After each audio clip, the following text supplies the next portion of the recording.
Hello दोस्तों, नमस्ते संस्कृता, good afternoon. आप सभी का एमएस क्लासेस 1 में स्वागत है। दोस्तों, आज हम लेकर उपस्थित हुए हैं जो मेघदूत की सूक्तियां हैं, महत्वपूर्ण जो सूक्तियां उसको लेकर हम उपस्थित हुए हैं।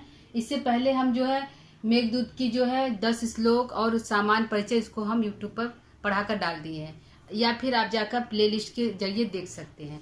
तो आइए आज हम जो है परीक्षा की दृष्टि से इम्पोर्टेंट सूक्तियां हैं, जो पूछी गई सूक्तियां हैं, उसको लेकर उपस्थित हुए हैं दोस्तों मेघदूत की। तो आज का हमारी जो पहली सूक्ति है दोस्तों, उसको हम देखते हैं। पहला हमारी सूक्ति है, मेघा लोके भवती सुखिनो अन्यथा वृत्ति चेतः कंठा श्लेषे प्रणिजने किम पुनर्दुर्सस्थे। इसमें जो है यक्ष कहता है, किसे कहता है? मेघ से। बहुत देर तक वह जो है वो कहता है कि तुमको देखकर, जब तुम आकाश मार्ग से होकर जाओगे, जब जो सुखी जन है, जो अपनी पत्नियों अपने प्रेमिकाओं के साथ घर में उपस्थित हैं, यदि जब वह तुमको देखेंगे आकाश मार्ग में, मेघालोके तुमको देखकर, मेघालोके मेघ को देखकर भवती जो हो जाते हैं क्या? सुखिनो जनों की अन्यथा वृत्ति, उनकी जो चेत की वृत्ति होती है, उनकी जो चित्त की वृत्ति होती है अन्यथा हो जाती है, दूसरी तरह की हो जाती है। अर्थात जो प्रेमी जन है वो अपनी प्रेमिकाओं के साथ घर में है, अपने प्रेमिकाओं के साथ घर में, यदि जब तुमको देखते हैं, जब मेघ को आकाश मार्ग में देखते हैं, तो उनकी जो चित्त की वृत्तियां हो जाती है दूसरे तरह की हो जाती है, बदल जाती है। तो दूर जो स्थित है, जो कंठा श्लेष है, जो अपने प्रेमी को गले लगाना चाहते हैं, जने की, जो अपने कंठा श्लेष है, प्रणि जन है, जो प्रणि जन है, जो प्रेमी जन है, जो अपने प्रेमिका को गले लगाना चाहता है, ऐसे प्रेमी जन का क्या है? जो दूर स्थित है, जो दूर स्थित है उनका तो कहना ही क्या।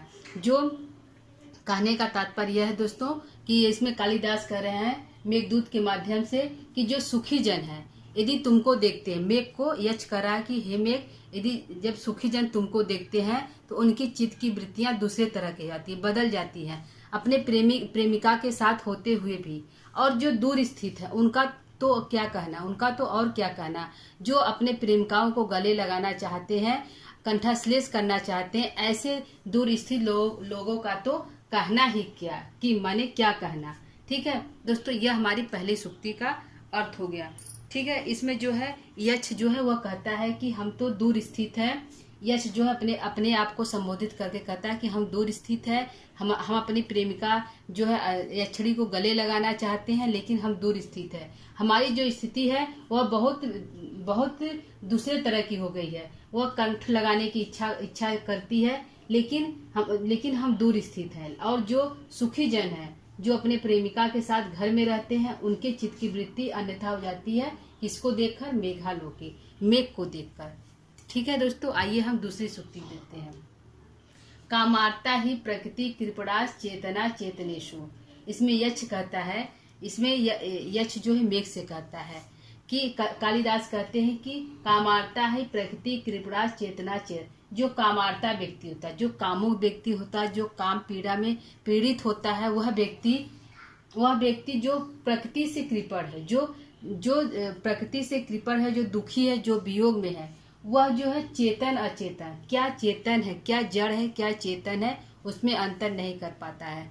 क्योंकि जो यक्ष है वो मेघ से संदेश लेकर जाने के लिए कह रहा है कि तुम मेरे संदेश को लेकर मेरी जो प्रेमिका के पास जाओ। तो कामार्ता ही प्रकृति कृपणा चेतना चेतनेशु।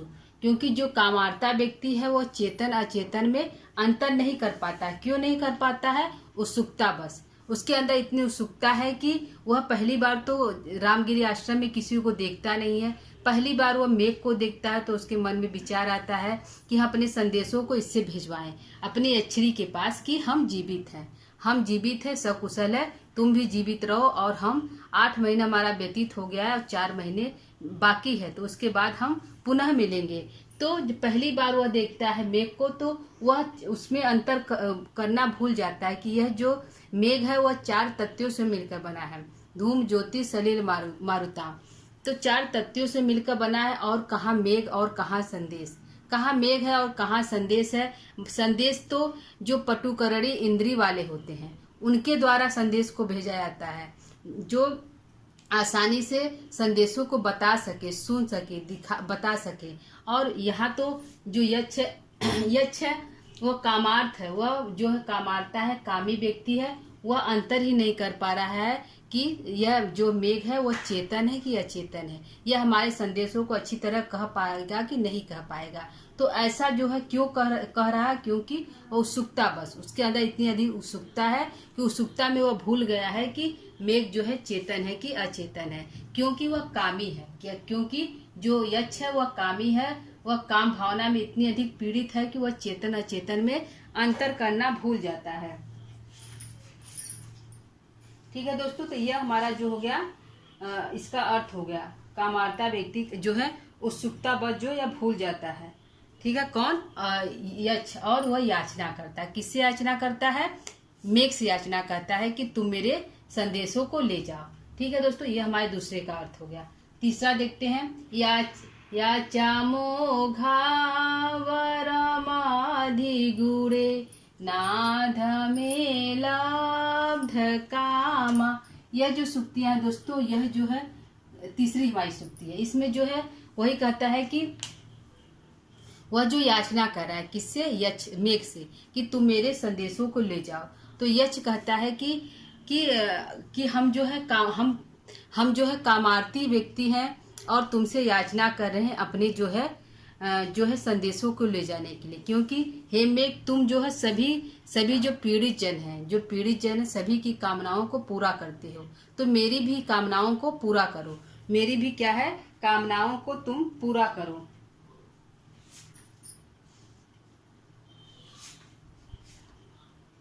ठीक है, मेरी भी कामनाओं को तुम पूरा, क्योंकि तुम्हारा जो वंश है, तुम उच्च कुल खानदान में उत्पन्न है, तुम्हारा जो वंश है विश्व में विख्यात है, और तुम पुष्करा आवर्त नामक वंश में उत्पन्न हुए हो, और जो है इंद्र के खास व्यक्ति हो।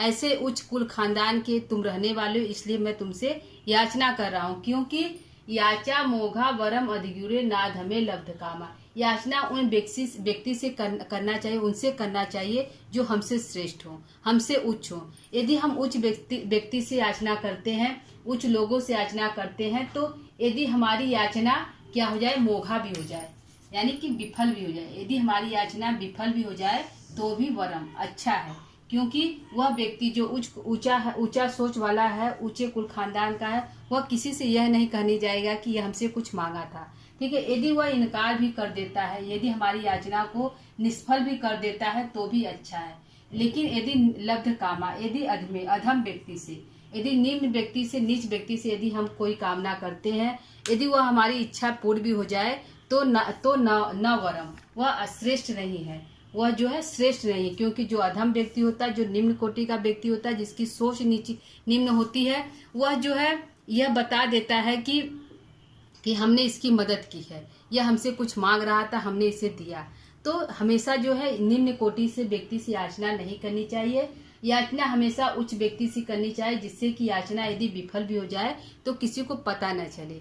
ठीक है दोस्तों, तो यह हमारा अर्थ हो गया जो है तीसरे, कि याचा मोघा वरम अधिकुरे नाध में लब्ध कामा। इसलिए यक्ष कहता है कि इसलिए मैं तुमसे याचना कर रहा हूँ, क्योंकि तुम उच्च कुल खानदान के हो, पुष्करा आवर्त जो है आवर्त तुम्हारा वंश है, और तुम जो इंद्र के जो है श्रेष्ठ पुरुष हो, इंद्र के जो श्रेष्ठ पुरुष हो, तुम उच्च कुल खानदान के, तुम्हारा जो वंश है वह विश्व विख्यात है। ऐसे वंश में तुम उत्पन्न हुए हो, इसलिए हम तुमसे याचना कर रहे हैं। ठीक है, अगला देखते हैं, न स्यादो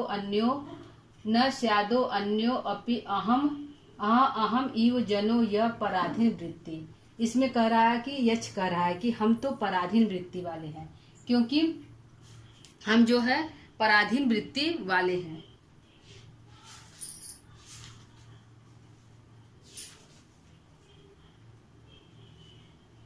हम जो है पराधीन वृत्ति वाले हैं, और जो है जनो न पराधीन वृत्ति, स्यादा अन्यो, अन्य कोई नहीं है, न स्यादा अन्यो अपि अहम जनो, हमारे सिवा अन्य कोई दूसरा नहीं है, क्योंकि हमारी जो वृत्ति है पराधीन है, हम जो है कुबेर के अधीन है, और हम चाहकर भी अपनी जो यक्षरी से नहीं मिल पाएंगे। इसका अर्थ है न स्यादो अन्यो अपि अहम इव जनो यह पराधीन वृत्ति। हमारी जो वृत्ति है, हम जो है हम जैसे लोगों की जो वृत्ति होती है और पराधीन वृत्ति होती है। हम चाहकर भी अपनी प्रेमिका से नहीं मिल पाते हैं, और जो पराधीन वृत्ति वाले होते हैं वह चाहकर भी अपनी प्रेमिका से नहीं मिल पाते हैं, क्योंकि हम दूसरों के अधीन हैं। और जो स्वतंत्र हैं और जो उनकी जाया पत्नी जो विरह से व्याकुल है, यदि कोई अन्य जो व्यक्ति है, यदि उनकी जाया उनकी पत्नी जो है विरह से व्याकुल है, और उसका जो उसका प्रेमी है, और उसका प्रेमी वह किसी प्रकार से उसकी उपेक्षा नहीं करेगा। क्या करेगा? उसकी किसी प्रकार से उपेक्षा नहीं करेगा। जो प्रेमी उसके साथ है, जो दूसरे के अधीन नहीं, जो स्वतंत्र है और जो उसकी पत्नी विरह में व्याकुल है, ऐसे विरह में व्याकुल अपनी प्रेमिका की, अपनी जाया की उपेक्षा नहीं करेंगे, जो स्वतंत्र वृत्ति वाले होते हैं। और जो है हम जैसे लोग हैं जो पराधीन वृत्ति वाले हैं, और हम जैसे लोग चाहकर भी अपनी प्रेमिका से नहीं मिल पाएंगे। ठीक है दोस्तों, तो यह हमारा अर्थ हो गया। न स्यादो अन्यो अपि अहम इव जनो, यह पराधीन वृत्ति। हम जैसे जो पराधीन वृत्ति वाले लोग होते हैं वह हम जैसे लोग होते हैं, जो पराधीन वृत्ति वाले होते हैं हम जैसे लोग होते हैं, और चाहकर भी अपनी जाया अपनी पत्नी से नहीं मिल पाते, हम उनकी उपेक्षा करते हैं। और जो पराधीन वृत्ति वाले नहीं होते हैं, जब तुम उनके निकट जाते हो, क्या कहते हो? जब तुम उनके निकट जाते हो तो जब तुम पवन मार्ग से उनके निकट जाते हो तो जो है जनपद की वधुएं तुमको देखती हैं। कैसे देखती हैं? अपने जुल्फों को ऊपर करके तुमको देखती हैं, और विरह से व्याकुल अपनी जाया की, यह जो है पथिक लोग हैं, किसी प्रकार से उपेक्षा नहीं करते हैं। और हम जैसे लोग जो पराधीन वृत्ति वाले होते हैं, अपनी जाया अपनी पत्नी का विरह से व्याकुल होते हुए भी उसकी उपेक्षा करते हैं। ठीक है दोस्तों, यह हमारा चौथे का अर्थ हो गया। पांचवा देखते हैं कि पांचवा हमारी सुक्ति क्या है। ठीक है, पांचवा सद्या पाति प्रणि हृदय विप्रयोगे रुणाथी। जो प्रेमी जन होते हैं, प्रेमी जन का हृदय जो है तो वियोग अवस्था में भी बांधे रहता है। जो है सद्या पाति प्रणि हृदय विप्रयोगे रुणाथी, जो है प्रेमी जनों का जो हृदय होता है शीघ्र ही नष्ट होने वाला, जो है सद्यपाती, जो शीघ्र ही नष्ट होने वाला, किसका? जो प्रेमी जन है उनका हृदय जो है शीघ्र ही नष्ट हो जाता है, टूट जाता है। कब? वियोगावस्था में। लेकिन वियोगावस्था में भी उनका हृदय जो है रुका हुआ, रुरधि माने रुका हुआ है। किस कारण से रुका हुआ? आशा बंधन। आशा के बंधन के कारण जो है अंगनाओं का जो वियोगी लोग हैं उनका हृदय जो है रुका रहता है। उनका हृदय किसके समान होता है? कुसुम सदृश, कुसुम के समान उनका हृदय कोमल होता है, जो थोड़ी सी दुख के कारण टूट जाता है। लेकिन जो है वियोग में होते हुए भी सद्यपाती, जो शीघ्र ही नष्ट हो जाने वाली हृदय को, प्रेमी जनों के हृदय को वियोग में भी आशा का बंधन जो है उनके हृदय को रोके रहता है। उनको जो है मृत्यु नहीं आती है। उनको यह आशा रहती है कि आज नहीं तो कल जो है हमारे प्रियतम जरूर वापस हमारे पास आएंगे। तो विरह अवस्था में भी आशा का बंधन जो है ऐसे अंगनाओं को, उनके हृदय को रोके रहता है। किस कारण? आशा के बंधन के कारण। जो उनका हृदय, जो अंगनाएं होती है उनका हृदय जो है कुसुम के सदृश कोमल होता है।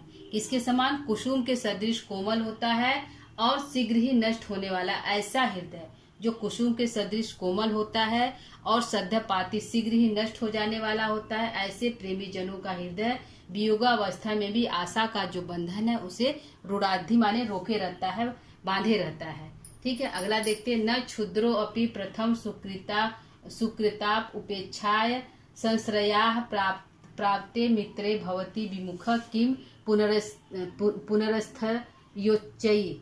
ठीक है, उच्चयी जो है इसमें कहा गया है कि जो क्षुद्र व्यक्ति होते हैं, जो निम्न कोटि के व्यक्ति होते हैं, वो प्रथम सुकृत, यदि कोई उसका उपकार कर देता है, जो निम्न व्यक्ति है यदि कोई उसका उपकार कर देता है तो उपकार किए गए के उपेक्षा में, जो है उपकार किए गए के बदले में वह उसकी उपेक्षा नहीं करते, उसकी हर प्रकार से, ऐसे मित्र की वह हर प्रकार से सहायता करते, उससे विमुख नहीं होते। प्राप्त मित्र, ऐसे मित्र को प्राप्त करके वह भवती विमुख, वह किसी प्रकार से विमुख नहीं होते हैं, यानी कि उसकी सहायता करते हैं।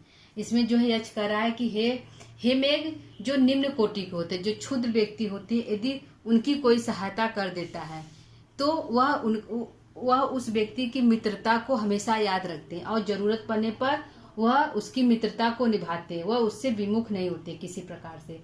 और तुम जब आम्रकूट पर्वत पे जाओगे तो वहां पर जो दावा अग्नि लगी हुई उसको जब तुम शांत करोगे तो जो आम्रकूट है, जो ऊंचाई है, जो हिमालय है, जो आम्रकूट पर्वत है ऊंचा है, महान है, तो ऐसा ऊंचा और महान जो पर्वत है वह तुम्हारी उपेक्षा कैसे करेगा? वह तुम्हें आश्रय जरूर देगा, क्योंकि निम्न व्यक्ति भी अपने किए गए उपकार के बदले में उससे अपनी मित्रता को जरूर निभाते हैं, उससे विमुख नहीं होते हैं। तो हिमालय जैसे जो आम्रकूट पर्वत जो इतना महान है, इतना उच्च है, वह तो जब तुम उसके अग्नि को शांत कर दोगे तो वह तुम्हें अपनी चोटी पर अवश्य बैठने देगा, वह उससे विमुख नहीं होगा, वह भी तुम्हारा जो है सत्कार करेगा। ठीक है, यह जो है यक्ष कहता है मेघ से कि न क्षुद्रो अपि, क्षुद्र भी प्रथम सुकृता उपेक्षा, प्रथम बार किए गए उपकार की उपेक्षा नहीं करते हैं और ऐसे मित्र को प्राप्त करके उससे विमुख नहीं होते हैं। उनका जो है यदि वह उसको जरूरत पड़ती है तो वह भी अपने कर्तव्यों से विमुख नहीं होते हैं, वह भी अपने कार्यों को करते हैं। तो जो तुम आम्रकूट पर्वत पे जब तुम वह उच्च है, महान है, ऐसे आम्रकूट पर्वत का जब तुम सहायता करोगे, उसमें जो अग्नि लगी हुई है दावा अग्नि, उसको जो मूसलाधार बारिश से उसकी जब अग्नि को शांत कर दोगे तो वह जो आम्रकूट पर्वत महान भी है, ऊंचा भी है, तो वह तुम्हारी उपेक्षा कैसे करेगा? जब निम्न व्यक्ति उपेक्षा नहीं करता है अपने मित्र का तो वह तुम्हारी उपेक्षा कैसे करेगा? वह तो उच्च है, महान है। ठीक है, वह अवश्य तुम्हारा सत्कार करेगा। अगला है रिक्ता सर्वो भवती ही लघु पूर्णता गौरवा, जो रिक्त होता है। इसमें कहा गया है कि इसमें नर्मदा नदी के बारे में कहा गया है कि नर्मदा नदी का जल पी लेना है। इसमें नर्मदा नदी का है और इसमें आम्रकूट पर्वत, इसमें आम्रकूट पर्वत के बारे में, इसमें नर्मदा नदी के बारे में। तो इसमें जो है यक्ष कहता है जब तुम रिक्त हो जाना, रिक्ता माने जब तुम माल प्रदेश में बारिश कर लोगे तो तुम खाली हो जाओगे। जब तुम खाली हो जाओगे, रिक्ता सर्व, जब तुम खाली हो जाओगे तो तुम नर्मदा नदी में जाकर जल को पीकर पूर्णतः गौरवान हो जाना, मतलब पूर्णतः फिर से भारी हो जाना। क्योंकि जब तुम हल्के रहोगे तो हवा तुमको अपनी इच्छानुसार किसी भी दिशा में ले जाकर उड़ा सकती है। यदि तुम भारी रहोगे तो अपने इच्छानुसार उड़ोगे, अपने इच्छानुसार चलोगे। तो यहाँ कालिदास यह कहना चाहते हैं कि जो खाली होता है, जो रिक्त होता है, खाली होता है, वह लघु होता है, उसको कोई नहीं पूछता है। और जो उच्च होता है, महान होता है, जो भरा पूरा होता है, उसको हर व्यक्ति पे पूछते हैं। क्या है? हर व्यक्ति पूछते हैं। जो रिक्त सर्वा, जो रिक्त होता है, खाली होता है, उसको कोई नहीं पूछता, मतलब वो लघु होता है, क्षुद्र होता है। और जो पूर्ण होता है, गौरवान होता है, जो भारी होता है, उसको हर व्यक्ति पूछते हैं। तो इसमें जो है कायदा कहते हैं कि हे मेघ, जब तुम खाली हो जाना नर्मदा अथवा माल प्रदेश में बारिश करके, तुम नर्मदा नदी के जल को ग्रहण करके भारी हो जाना। क्योंकि जो लघु होता है वह क्षुद्र होता है, रिक्तो सर्वो भवती ही लघु। जो खाली होता है वो लघु होता है, वह अपनी इच्छा अनुसार कहीं नहीं जा सकता है, उसको कोई दूसरा व्यक्ति अपनी इच्छा अनुसार चाहे जहाँ ले जा सकता है। लेकिन यदि तुम पूर्ण हो, गौरवान हो, यदि तुम भारी हो तो तुमको जो है हवा जो है नहीं उड़ा पाएगी, तुम अपनी इच्छा अनुसार चलोगे। उसी प्रकार यदि व्यक्ति पूर्णवान है, गौरवा है, पूर्ण है, तो उसको भी व्यक्ति कहीं पर अपनी इच्छा अनुसार नहीं ले जा पाएगा, वह व्यक्ति अपनी इच्छा अनुसार अपने कार्यों को करेगा। तो यहाँ पे जो है जल लेने की बात किससे कही गई है दोस्तों? तो नर्मदा नदी से कही गई है। किससे? नर्मदा नदी से कही गई है। अगला देखते हैं स्त्रीड़ा आद्यम प्रणय वचनम विभ्रो ही प्रियसु।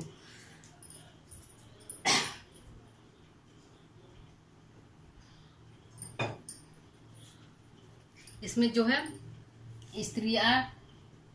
स्त्रियाणाम माध्यम प्रणय वचन विभ्रो ही प्रियसु। इसमें जो है यक्ष जो है मेघ से कहता है।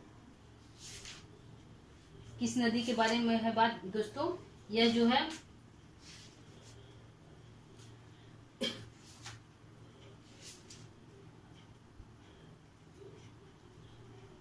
निर्विंध्या नदी के बारे में। इसमें जो है कहता है मेघ कहता है यक्ष से, यक्ष कहता है मेघ से कि हे मेघ, जब तुम निर्विंध्या नदी के पास जाना तो जो है निर्विंध्या नदी जो है अपने उछल कूद के द्वारा, वह निर्विंध्या नदी जो है अपने जो है तरंगों के द्वारा वह तुमको अपनी तरफ आकर्षित करेगी। और जब तुम वह अपनी तरफ आकर्षित करेगी तो तुम निर्विंध्या नदी के पास जरूर जाना और जल को जरूर ग्रहण करना।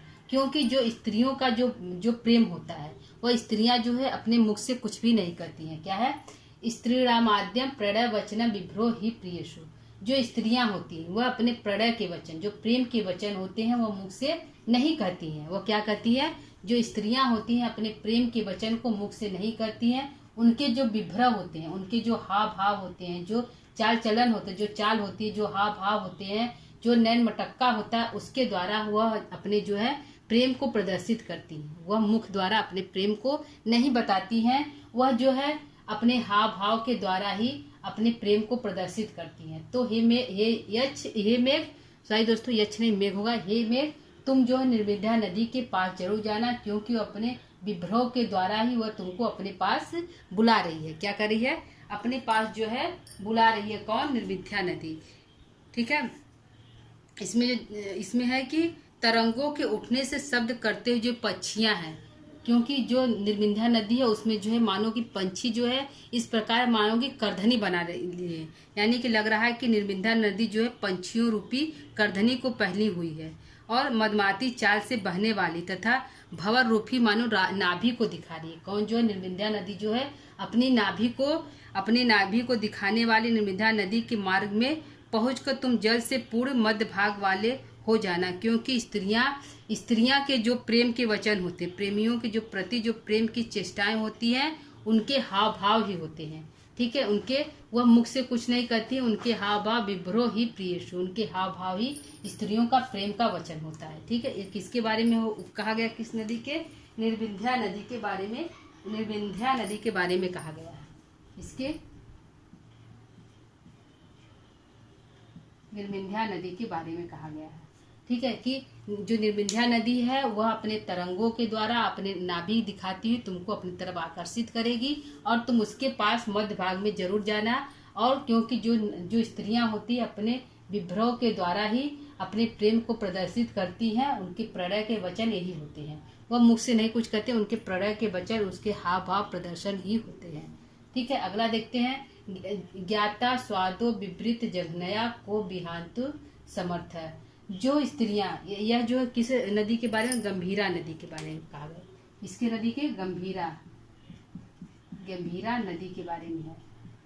इसमें जो है यक्ष कह रहा है गंभीरा नदी के बारे में कि यह जो गंभीरा नदी है, ज्ञाता स्वाद, जो पहले ही जिस जांग का क्या है, खुले हुए, विपरीत माने खुले हुए जांग का जो पहले ही स्वाद ले चुके हैं, जो पहले है अपने प्रेमिका की जांघों का स्वाद ले चुके हैं, देख चुके हैं, ऐसे प्रेमिकाओं को विहांतु समर्थ, उसको छोड़कर जाने में कौन समर्थ हो सकता है? अर्थात ऐसे खुले हुए जांघों को छोड़कर, अर्थात कोई भी जाने में समर्थ नहीं होगा। कोई भी ऐसे खुले हुए जांघों को छोड़कर नहीं जा सकता है।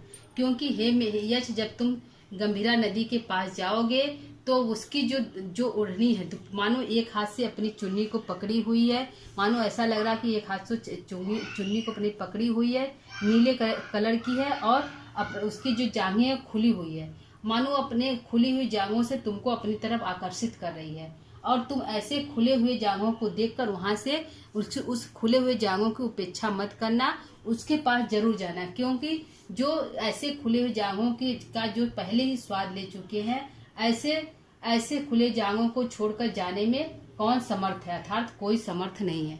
क्या है? कोई समर्थ नहीं है ऐसे खुले हुए जांघों को छोड़कर जाने में।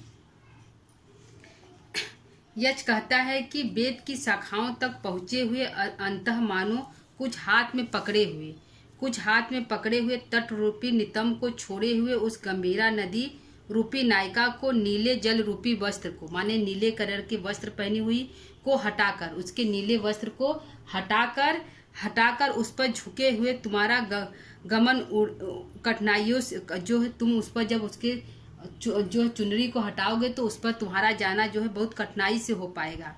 संभोग को, स्वाद को जान लेने वाला ऐसा कौन सा पुरुष है जो वस्त्र विहीन हुई जंघना वाले प्रदेश वाले संभोग के स्थान को छोड़कर, कामातुर व्यक्ति छोड़कर जो है जाने में कौन समर्थ होगा? अर्थात कोई ऐसे खुले हुए अंग को छोड़कर जाने में समर्थ नहीं होगा। किस नदी के बारे में? गंभीरा नदी के बारे में। कौन कर रहा है? कालिदास कर रहे हैं यक्ष के माध्यम से। किसको? मेघ को। कि जब तुम गंभीरा नदी के पास जाना तो वह उसके जो है मानो कि वह अपने उसके जो है नदी के जो नदी की पानी सूख जाने से ऐसा लग रहा है कि वह हाथों से, एक हाथ से उसकी जो है चुन्नी जो है छूट न जाए, नितंब छूट न जाए, उसको पकड़ी हुई है और उसकी जांघें जो है खुली हुई है। ऐसे खुली हुई जांघों को तुम जाकर उसका जो है स्पर्श अथवा संभोग करना, क्योंकि जो जांघें उसकी है उस जाता स्वाद है। पहले उस जांघों का जो स्वाद कर चुका है वे ऐसे खुले हुए जांघों को छोड़कर जाने में समर्थ नहीं होगा, अर्थात वह वहां पे जरूर रुकेगा और अपनी प्रेमिका के साथ रहेगा। ठीक है, यह जो है इस सुक्ति का अर्थ हो गया। ठीक है दोस्तों, अगला देखते हैं। अपन्यार्ति प्रशमन फला संपदो ही उत्तमाना नाम। ठीक है, यहाँ पे है कि जो उत्तम पुरुष होते हैं, जो उत्तम पुरुष होते हैं, ऊंचे सोच वाले होते हैं, वो अपनी संपत्तियों का क्या करते हैं? अपनी संपत्तियों का। जो दुखी जन होते हैं, आपानार्थी प्रशम फला, जो दुखी जन होते हैं उनको जो है फल की प्राप्ति कराते हैं, यानी कि उनको अपनी संपत्तियां देकर उनके दुख को शांत करते हैं। जो ही उत्तमाना नाम, जो उत्तम पुरुष होते हैं, ही माने क्योंकि जो उत्तम पुरुष होते हैं अपनी संपत्तियों से दुखी जनों के दुखों को शांत करते हैं, उनको शांत करके अपनी संपत्तियों से उनको फल की प्राप्ति कराते हैं। तो हे में जब तुम जाना तो वहां पे जो है जंगल में जो है जो चमरी गाय है उनके पूंछों में अग्नि लग गई है, उनके जो बालों में है अग्नि लग गई है। जो है दारूर के वृक्षों में से रगड़े से वहां पे जो है दारूर के वृक्ष से अग्नि निकली है, जिससे कि उनके जो है बालों में अग्नि लग गई। किस गांव अरे चमरी नामक गाय के बालों में आग लग गई है। तो तुम अपनी मूसलाधार बारिश से उसके जो है अग्नि को शांत कर देना। क्या कर देना? उसके अग्नि को बुझा देना और उसको गाय को बचा लेना। क्योंकि जो उत्तम पुरुष होते हैं, वो उनका उसमें कुछ स्वार्थ तो नहीं, कुछ फायदा तो नहीं होता है, लेकिन उत्तम जन जो है वह अपनी संपत्तियों द्वारा दूसरों के दुखों को शांत कर देते हैं, यानी कि अपनी संपत्तियों से उनके दुखों को कम कर देते हैं। यानी कि अपनी संपत्तियों से उनके जो है दुखी है, जिनको कुछ चाहिए तो अपनी संपत्तियां कुछ देकर उनको जो है फल की प्राप्ति करा देते हैं। कौन? जो उत्तम पुरुष होते हैं। तो हे मेघ, तुम उत्तम पुरुष हो, तुम्हारे पास जल है, तुम अपने जल के माध्यम से चमड़ी गाय के जो अग्नि लगी हुई बालों में उसको वर्षा द्वारा शांत करके और अपनी उत्तम संपत्ति के द्वारा उनको जो है शांति प्रदान करना। ठीक है दोस्तों, तो यह इसका हमारा अर्थ हो गया। 10वां जो है सुक्ति है। यह जो सारी सुक्तियां दोस्तों इम्पॉर्टेंट है, जो है सारी सुक्तियां जो है वेरी इंपॉर्टेंट है सारी सुक्तियां। और जो परीक्षा में पूछी गई सुक्तियां हैं, जैसे कि याचा मोघा यह पूछी गई है, कामार्ता पूछी गई, मेघा लोका पूछी गई है, और जो है रिक्त सर्वो पूछी गई है। यह सब ज्यादा इंपॉर्टेंट है। रिक्त सर्वो पूछी गई है, जघानो वाला पूछी गई है, और स्त्री, यह जो सारी सुक्तियां जिस पर हम निशान लगाए दोस्तों, यह जो है सबसे ज्यादा पूछी गई सुक्तियां हैं और इम्पॉर्टेंट भी है। तो इसको आप लोग जरूर ध्यान दीजिएगा दोस्तों। तो आज के क्लास को यहीं पे हम समाप्त करेंगे, क्योंकि जो है मेघदूत की सुक्तियां जो है महत्वपूर्ण थी, इसको लेकर उपस्थित हुई हैं। यह पूर्व मेघ की सुक्तियां, ये जो सभी सुक्तियां हैं किसकी है? पूर्व मेघ की सुक्तियां हैं। पूर्व मेघ की सारी सुक्तियां पूर्व मेघ की हैं। ठीक है, और जो है उत्तर मेघ की सुक्तियां दोस्तों, उसको हम अगले क्लास में देंगे। इस जो है 10 सुक्तियां जो इम्पोर्टेंट है, तो पूर्व मेघ की 10 सुक्तियां हैं, तो इसको आप लोग पढ़ लीजिएगा। ठीक है, तो आज के क्लास को यहीं पर हम समाप्त करेंगे दोस्तों। आज का क्लास हमारा कैसा लगा? यदि आपको समझ में आया है तो आप इसको कमेंट के माध्यम से बता सकते हैं। यदि अच्छा लग रहा है कि आपकी जो जरूरत पूरी हो रही है, तो आप जो है शेयर कर सकते हैं, कमेंट कर सकते हैं, और जो है क्या करते हैं, सब्सक्राइब कर सकते हैं। ठीक है दोस्तों, तो आप सब्सक्राइब भी कर सकते हैं।